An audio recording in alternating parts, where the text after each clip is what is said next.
President-elect Trump's incoming border czar, Tom Homan, slamming her for supporting the city's sanctuary status. Listen.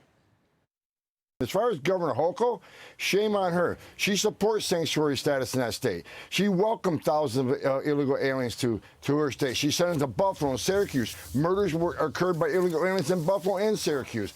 She has a green light law. ICE and CBP can't even work with local law enforcement. Local law enforcement can't even share DMV data with these people. So Governor Hochul, shame on you. There's nothing you can say that's going to make this right in New York.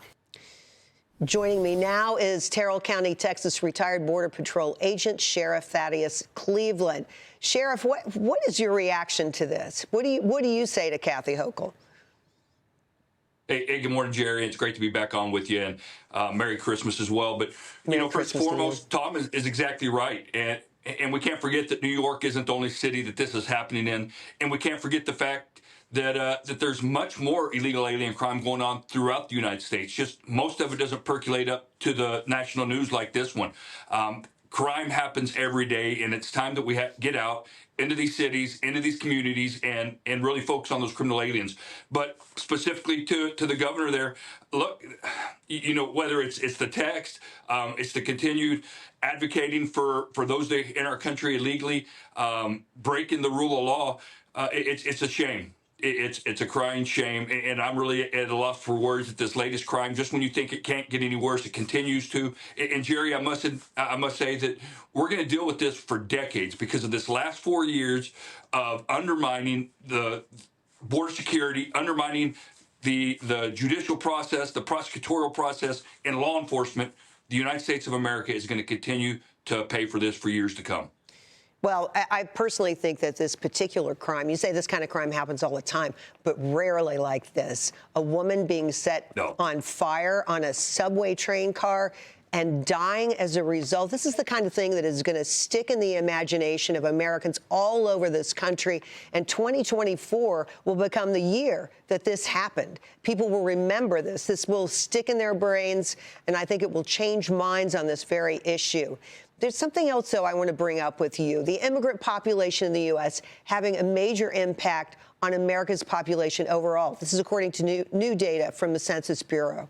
Immigrants accounting for 84% of U.S. growth in the last year alone, an estimated 2.7 million new arrivals fueled by a surge in both legal and illegal entries. What do you say, Sheriff?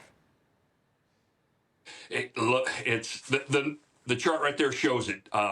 Americans continue, and your last point, I must say you're exactly right. I didn't want to minimize that last heinous act, whether it's that kind of crime or, and I hate using the word rape, but the rape of women. I mean, that's atrocious. But to that chart right there, again, we're going to pay for this last 4 years, what's happened along our U.S.-Mexico border. It has been wide open. Look, I was Border Patrol agent for 26 years, and what we have seen over this last 4 years, unlike ever before. But it's going to take a lot of work, and it's going to take the help of state and local law enforcement agencies assisting the U.S. government using Title 8 of the Immigration Nationality Act, and it's 287G that allows us to hold those that are here in our country illegally and turn them over to the proper authorities.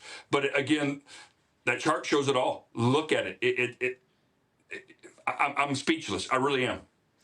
It's amazing. The numbers are amazing. Jonathan, pile in here. Yeah, Sheriff, when you look at least from my standpoint, one of the legal challenges under the Biden administration is that Secretary Mayorkas has created all of these challenges to actually allowing ICE officials, other federal agencies to actually partner with local law enforcement to apprehend these criminals. And so crimes like this that could have been averted are basically just at the helm of local law enforcement.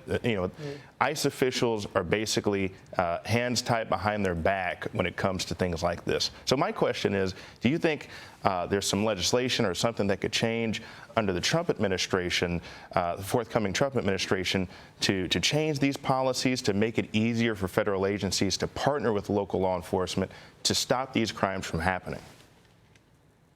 And to your point, Yes and no. And when I say, well, first I want to say that it's a shame that we've allowed politics get involved in the rule of law, into law enforcement, into public safety. It shouldn't happen. Politics needs to stay in their own lane. But to your point, look, we have the ability, we have the laws on the books. The immigration system isn't broke. Working with local law enforcement from the federal side, and I've again been a federal agent, worked with our local law enforcement, and now I'm a local law enforcement working with our feds here on the U.S.-Mexico border. You know, those procedures are already in place. It's been the advance of politics in the state and even at the federal level, working with our law enforcement partners that has really interrupted the good work to go on. So, to your point, President Trump will come in. He will put policies in place that allows us to get back to working together and fighting for American citizens.